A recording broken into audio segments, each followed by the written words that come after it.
Hello, আসসালামু আলাইকুম সবাইকে। রমজানের প্রস্তুতির আজকে শুরুর একটা ব্লগ আপনাদের সাথে শেয়ার করছি। এটা হচ্ছে সেই দিন যেদিন চাঁদ রাত ছিল রমজানের। তো আমি আসরের নামাজ পড়ে শুরু করেছিলাম। এদিকে গাজরটাকে একটু ভাপা দিয়ে রেখে দিলাম।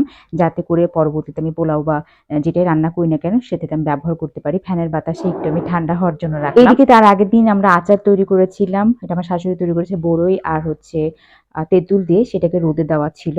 আর এদিকে আমি সেহরির জন্য মাংস রান্না করে নিচ্ছিলাম। সবগুলো মিলে একসাথেই শুরু করেছিলাম। একে তো শরীর খুব বেশি একটা ভালো নেই। আর তারপরের দিন হচ্ছে আমার অফিস থাকবে। তো এই কারণেই আসলে রাতেই আমি সবকিছু কমপ্লিট করে রেখেছি। এদিকে ছোলাটাকেও সিদ্ধ করে নিয়েছি। এখন যেটা করছি একটু আলু দিলে ঝোলটা বেশ গাঢ়, গাঢ় হয়। এটা আমি সবসময় দেই। আলু দিয়েছিলাম, টমেটোও দিয়েছিলাম। আর এদিকে আব্দুল্লাহর যেটা কাজ, সে টিভিতে কি দেখছে না দেখছে সবকিছু এসে আমাকে বলছে।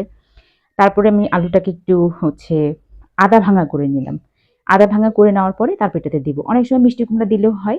তো মিষ্টি কুমড়া যেহেতু ছিল না তাই আমি আলু দিয়েই তৈরি করেছি। রোজার জন্য কোনো কিছু তৈরি করতে বেশ আনন্দ লাগে। একটা আমেজ আমেজ থাকে, উৎসব উৎসব আমেজ। আর সেই সাথে এই দিনগুলোতে ইবাদত করতে একটু বেশি ভালো লাগে। আমি ছোলাগুলোকে দিয়ে দিলাম। আর একটু তাড়াতাড়ি করছিলাম যাতে করে হচ্ছে আমি রান্নাটা শেষ করে একটু রেস্ট নিতে পারি। তারপরে হচ্ছে আবার নামাজ আছে।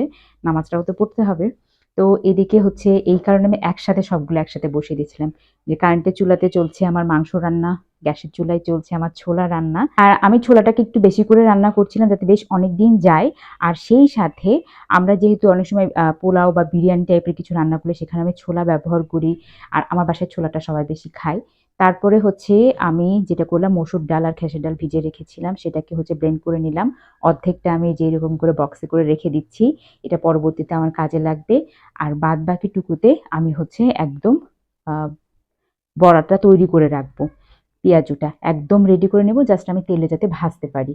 এরকমভাবে করে নিচ্ছি। তো এটার প্রসেসটা হচ্ছে আমরা সাধারণত যেভাবে তৈরি করি আমি এখানে কাঁচা পেঁয়াজ দিলাম, কাঁচা মরিচ দিলাম, সেই সাথে একটু পেঁয়াজ বেরেস্তা দিচ্ছি। এতে করে খুব সুন্দর একটা ফ্লেভার এবং খেতেও বেশ মজা লাগে। তো এটা আমি দিয়ে থাকি। তারপর এখানে আদা বাটা, রসুন বাটা এরপরে আমি সাথে স্বাদমতো লবণটা দিয়ে দিলাম। সেই সাথে এখানে ধনিয়া গুঁড়া, জিরা গুঁড়া, গরম মসলা গুঁড়া, মরিচের গুঁড়া একটু সামান্য দিয়েছি। খুব বেশি একটা দেইনি যেহেতু আমি কাঁচামরিচ ব্যবহার করছি। তারপর একটু হলুদ দিয়েছিলাম। ব্যাস এটাই। আমার হাতের এই পেঁয়াজুটা খেতে আমার জামাই খুব পছন্দ করে।